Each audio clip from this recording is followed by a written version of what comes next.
Assalamualaikum warahmatullahi wabarakatuh. Baik, student, kita bertemu kembali di pelajaran TIK dan sekarang kita memasuki pelajaran keempat ya, masih tentang pemrograman. Nah, sebelum kita masuk ke materi, marilah kita bersama-sama baca lafaz al-basmalah. Bismillahirrahmanirrahim.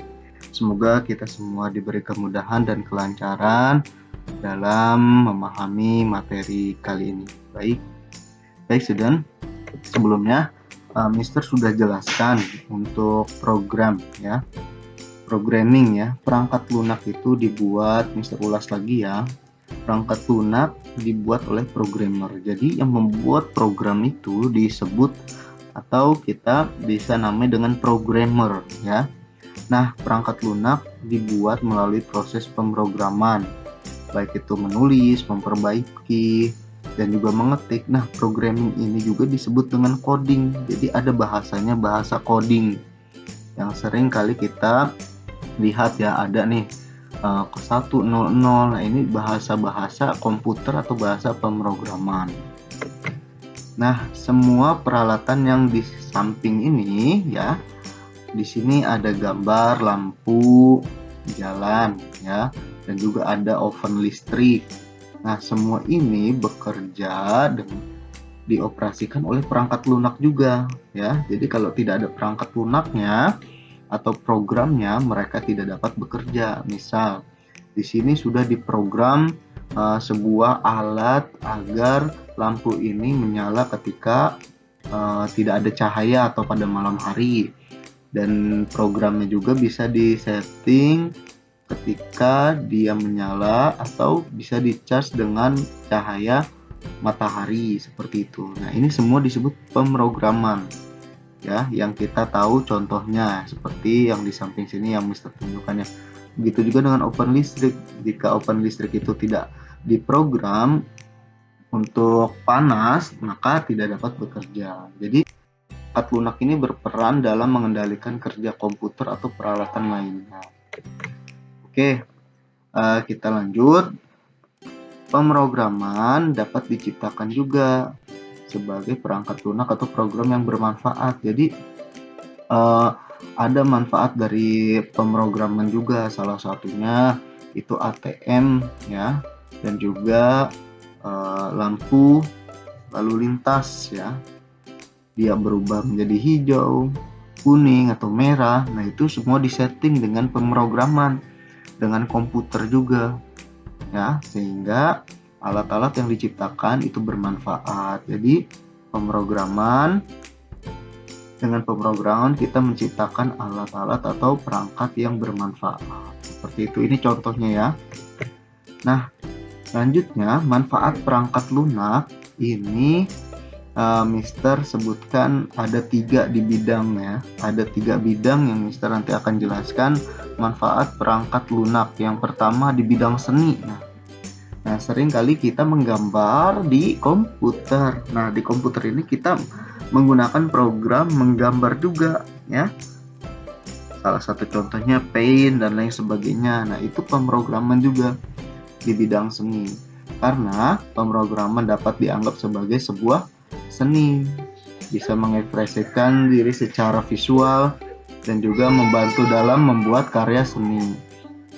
Selanjutnya, kita juga dapat menggunakan program di komputer untuk membuat musik ya. Nah, ini di bidang seni, menggambar dan semua dapat kita lakukan di komputer atau semuanya menggunakan pemrograman. Oke. Selanjutnya, yang kedua itu di bidang olahraga. Nah, pemrograman juga seperti layaknya olahraga karena membutuhkan kreativitas, ketepatan, dan juga banyak latihan agar programnya itu menjadi lebih baik. Salah satunya itu jam tangan. Nah, jam tangan atlet atau jam tangan pelari. Contohnya lagi skor papan pertandingan. Mereka muncul angka ataupun skor itu berdasarkan hasil pemrograman. Begitu juga dengan mengukur ketinggian lompatan, kita bisa tahu tingginya lompatan itu dengan alat yang sudah diprogram seperti itu. Jadi semuanya memerlukan pemrograman atau perangkat lunak ya. Nah, di sini ada jam tangan untuk kita tahu jaraknya berapa, menitnya berapa kali langkah dan lain sebagainya. Waktunya itu dengan sebuah jam yang sudah diprogram dengan perangkat lunak. Dan yang terakhir, nah ini nih di bidang robotik ya. Kita tahu robot itu mesin yang dirancang untuk melakukan tugas tertentu yang dikembangkan untuk membantu manusia. Contohnya, nah ini robot yang di Mars ya, robot ini untuk memantau sebuah planet. Nah ini diprogram juga robot ini untuk bisa melihat keadaan-keadaan di Mars ya contohnya nih.